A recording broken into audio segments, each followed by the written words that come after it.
मैं जो संविधान बना उस भारतीय संविधान में परिकल्पित सामाजिक न्याय, समानता, बंधुत्व, वो इन आदर्शों को लेके बना। हमारा प्रीएम्बल भी वही बात करता है और मुझे खुशी है कि मैं एक कांग्रेस पार्टी का सैनिक हूं। इन बातों के लिए लेकर जो संविधान बना, उस संविधान के ड्राफ्ट को as a drafting committee chairman, when Baba Saheb Ambedkar introduce this draft to the constitute assembly, जब वो संविधान सभा में बाबा साहब आंबेडकर ने वो ड्राफ्ट संविधान का रखा, वो उस वक्त पे 25 नवंबर 1949 संविधान सभा की डिबेट के अंदर वो वर्ड टू वर्ड लिखा है। और आंबेडकर साहब ने कहा कि जब मुझे ड्राफ्टिंग कमेटी का चेयरमैन बनाया तब मैं चिंतित था कि इतने सारे आर्टिकल्स, इतनी सारी बातें रखनी है, पर ड्राफ्टिंग कमेटी में ऐसे मेंबर्स रहेंगे जो हर बात पे अड़िंगा लगाएंगे, लड़ाई होगी, मैं संविधान का ड्राफ्ट तैयार कैसे करूंगा। बाबा साहब कहते हैं कि मेरी उन चिंताओं को आसान कर दिया कांग्रेस पार्टी की डिसिप्लिन और कांग्रेस पार्टी के समर्थन ने। बाबा साहब ने कहा कि ड्राफ्टिंग कमेटी में जब कोई भी बात आती थी, कांग्रेस कमेटी की वो डिसिप्लिन, कांग्रेस के मेंबर्स बहुमत में थे, क्योंकि कॉन्स्टिट्यूट असेंबली में भी कांग्रेस ही बहुमत में थी, और उनकी जो डिसिप्लिन थी, उनकी जो सोच और समझ थी, उसने मुझे पूरा संविधान रखने में बहुत ही आसान कर दिया मेरा काम। आज हम बात करते हैं संविधान की, लेकिन इसी संविधान को तोड़ने का काम आज जो सरकार बैठी है वो कर रही है।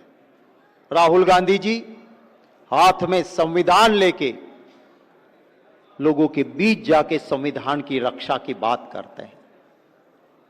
कन्याकुमारी से कश्मीर तक भारत जोड़ो यात्रा, असल का संदेश तो वही था जो आज का विषय है हमारा, वही था बंधुत्व, एकता और समानता। उसको लेके वो चले।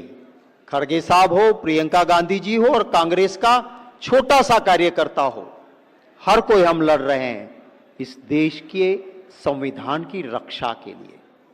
आर्टिकल 14 कहता है इक्वालिटी बिफोर लॉ, कानून के सामने सब समान।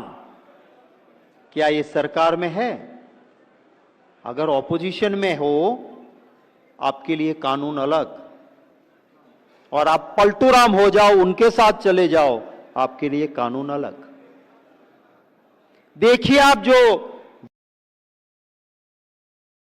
ये सबसे बड़ा भ्रष्टाचारी गुनहगार है मित्रों, ये चक्की पिसिंग, चक्की पिसिंग, चक्की पिसिंग, जल जाएगा।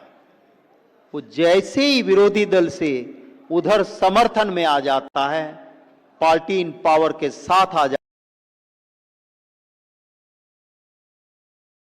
तक बन सकता है, उसके पर कोई दाग नहीं रहता है। इनके सामने लड़ना है। मैं सभी मेरे विद्वान वकील साथियों से विनती करता हूं कि एक ऐसे दौर में हम लड़ रहे हैं, छोटे कार्यकर्ता लड़ रहे हैं, जो संविधान बचाने के लिए, इस देश को एक और अखंडित रखने के लिए लड़ रहे हैं। प्लीज उनकी मदद करना।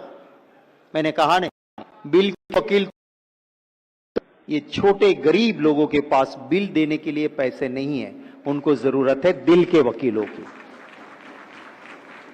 जैसे हमारे कांग्रेस अध्यक्ष ने कहा कि ब्लड बैंक की तरह वकीलों की एक बैंक दिल के वकीलों की बने, मैं जरूर अभिषेक मनु सिंघवी जी से विनती करता हूं कि वो बैंक जल्द से जल्द बने, और उसमें कहीं मुझे भी आप जोड़ दोगे प्रोबोनो मैटर करने आ जाऊंगा, एफओसी मैटर करने आ जाऊंगा, कोई चिंता के बिना जो क्षमता है उसे काम करेंगे हम। आज कभी ना कभी हमारे वहां बहुत सारे ऐसे अच्छे विद्वान वकील मित्र हैं जो दिल के वकील हैं, बहुत अच्छे से ऐसे कॉज पे लड़ते हैं।